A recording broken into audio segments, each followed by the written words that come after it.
Are the X books back? Let's dive into it. Boom! What's up, familia? Dayspring here with an episode of Power of X-Men to discuss Age of Revelation Issue 0 by Jed MacKay and Humberto Ramos. Now, I was on vacation last week. I was at Disney World with my family. We went to Epic Universe, which was not so epic. And Epcot. My mom, who many of you know, has dementia.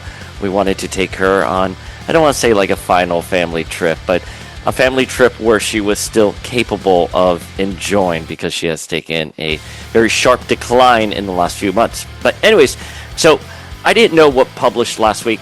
Typically, I don't know what publishes every week anymore because long are the days where I would wake up first thing Wednesday morning, be like, what publish? I need to read all these X books. I mean, I think I've been pretty transparent since Trial of Magneto and Inferno back during the Krakoan age. I just sort of fell off the weekly X books, and I read them at my own pace. I prefer when they are Marvel Unlimited.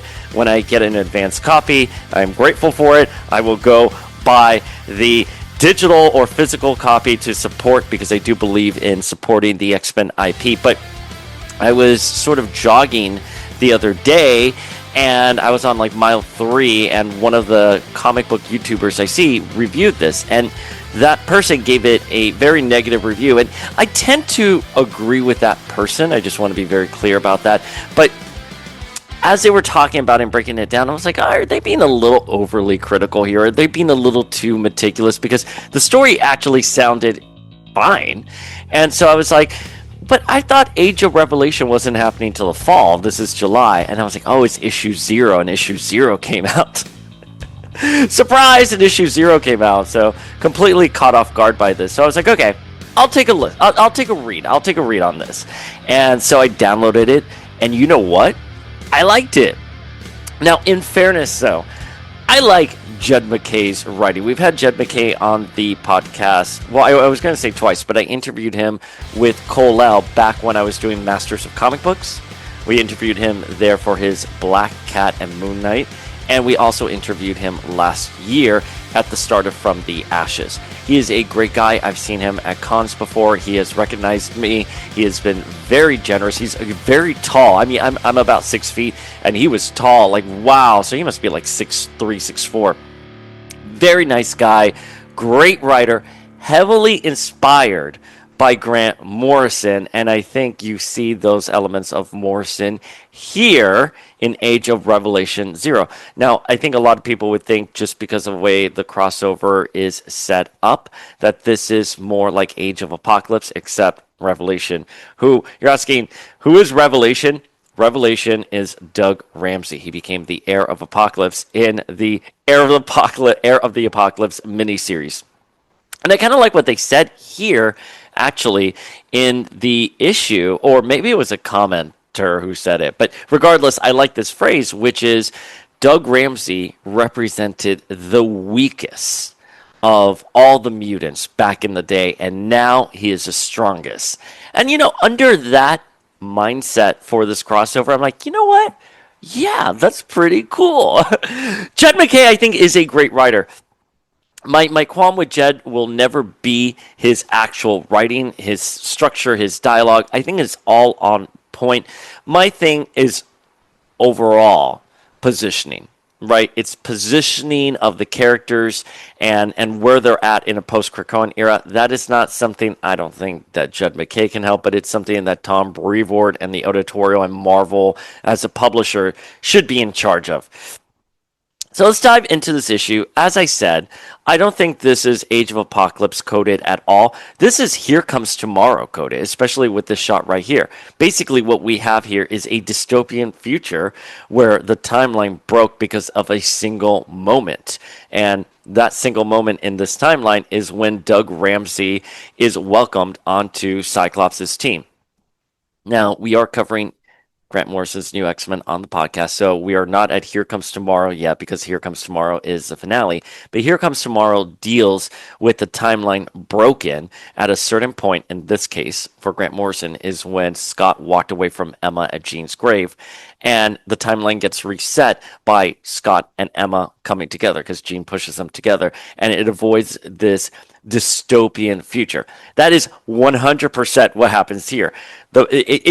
Zorn even says it in the dialogue right there. Says the moment it broke, year zero of our timeline breaking, year zero of Age of Revelation is when Cyclops welcomed Doug Ramsey on the team. I should know, I was there. 100% that moment. It's not, I like Ramos quite a bit.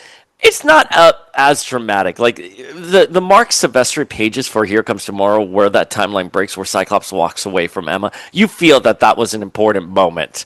Here, it's just kind of like part of the panel. If you kind of like are just skimming it, you will miss that little detail. But this page right here of Zorn kind of in these ruins, these moss ruins. I mean, that's very much Tom Skylark going through the ruins of the mansion in Here Comes Tomorrow. So right there, it's 100% inspired. So again, it's interesting that they're building an entire crossover that's Here Comes Tomorrow coded. I bet no one in the X office knows that. Jed MacKay's like, I'm homogene. What I think is one of the greatest X-Men stories ever. And I know a lot of people will disagree with that, but I'm sure the X office has no clue.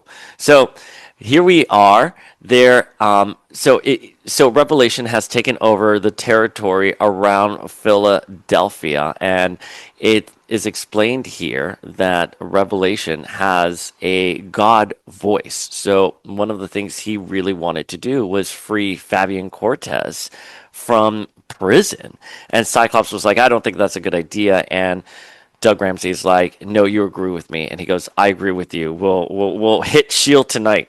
Now, I have a little bit of a qualm with that because in the post-Necrosha era, it was established, especially in New Mutants, when Doug Ramsey attacked Magma. And Magma's like, I'll never forgive him. Doug Ramsey's like, I created a special language for you so you can have something to know how sorry I am. And so he spoke a language that was specifically tailored to Magma. And that's how they sort of reconciled when Doug Ramsey, was raised by Selene and attacked the team, specifically Magma.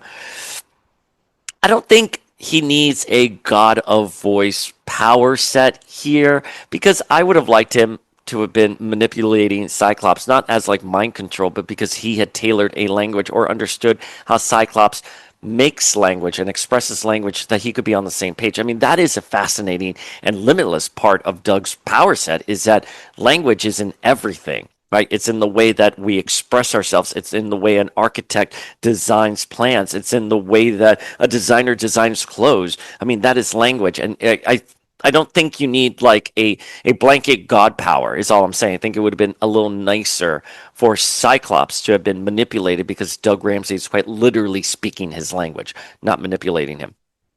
But he is going after Fabian Cortez because, as we will find out, his powers are amplified by Cortez. And right here, you can see the statue of Saint Cortez. I mean, come on. Of course I'm going to like this. I think Jed MacKay is a solid writer. You have Cortez and you have Ramsey. Like, two of my favorite characters out of the Krakoan era.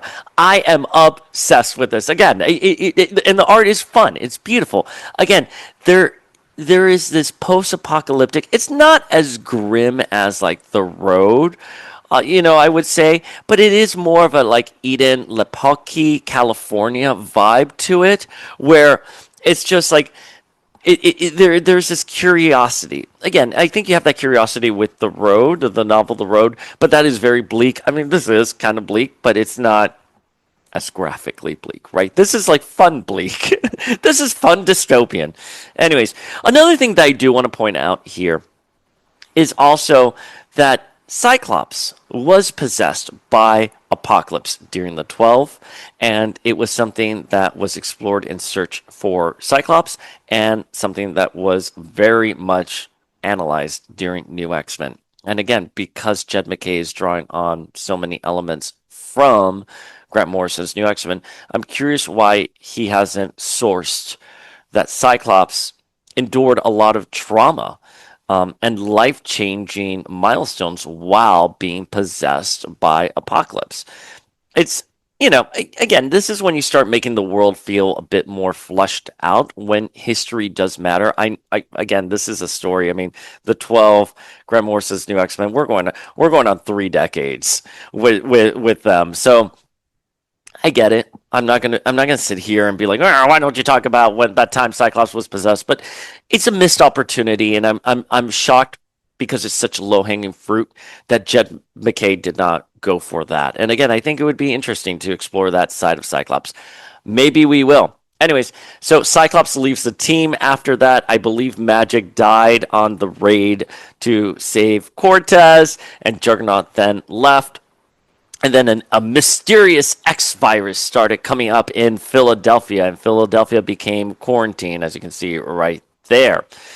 And so people started getting angry. The U.S. Fought back, blaming the mutants. And Doug Ramsey was saying that this is our mutant land, and people were traveling to Philadelphia because they were still thinking of Krakoa. So right there, you have Psylocke. You have Psylocke and you have Kid Omega, and they were thinking about Krakoa still on their mind. So the prospect of having their own land, that was something really beautiful for them.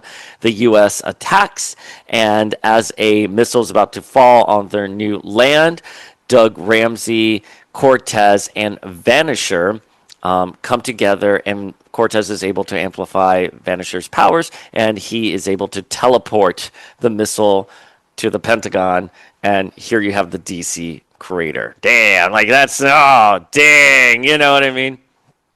Now, here's Zorn wandering this dystopian future. There's Mount Rushmore, but with Doug's face on it, and it's a heaven ruled by a devil. Cortez is being positioned as a major player for Doug Ramsey, and Cyclops, then an elder Cyclops, ends saying that his younger self needs to know how all these things happen. And here are the X-Men of tomorrow. We don't really get much information on them, but it looks like there's Beast, a Magneto-looking figure. I was like, is that Deathbird?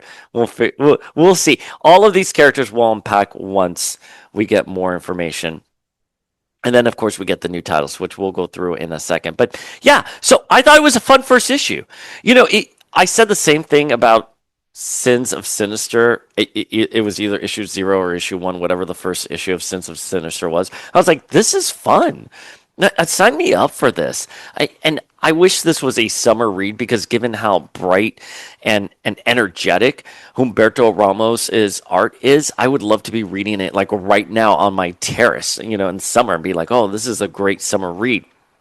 We have Imperium.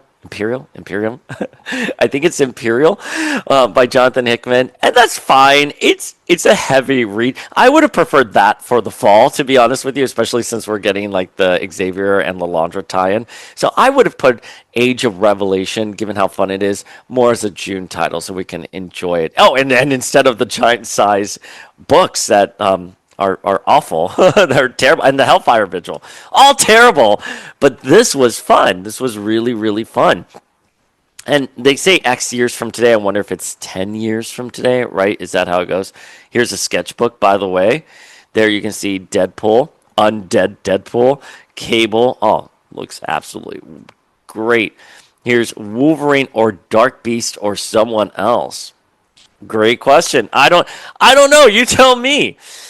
You have Beast, you have Glob, you have Psylocke, Animalia, like Animalar, however you pronounce that name. I'm sorry, but this actually gives me these 5 right here. Well, especially with Sabretooth, Laura Kinney Sabretooth, this gives me the 6 vibes, right, from Mutant X. It gives me those vibes.